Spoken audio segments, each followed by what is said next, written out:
j'ai 35 ans de métier. Je suis une observatrice de la société. J'aime les humains. Et mon Dieu que l'humain, parfois, a besoin de se faire secouer les puces. Le Québec ne vieillit pas, il avance en âge.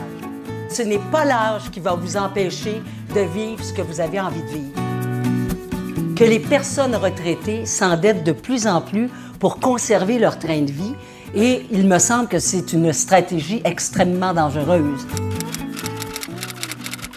70% des personnes âgées de 55 à 64 ans sont endettées. 17% des 55 ans et plus qui ont des dettes de plus de 100 000 $. C'est qui? Le temps. On a-tu du temps pour accepter toutes sortes de belles propositions et ou pour tenter de ne rien faire, tout simplement? On va vivre des deuils aussi. Ça, c'est sûr que plus on avance en âge, encore une fois, plus les deuils nous attendent. Et aussi, quand on prend sa retraite de l'entreprise, il faut apprendre à se refaire un monde.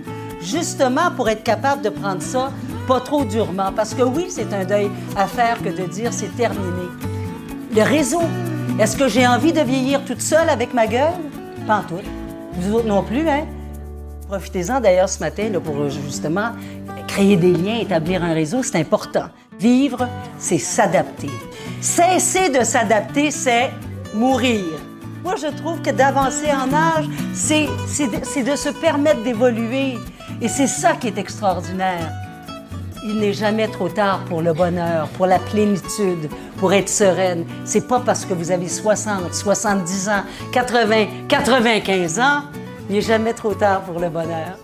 Et c'est ce que je vous souhaite le plus, d'être connecté sur vous-même. Merci beaucoup.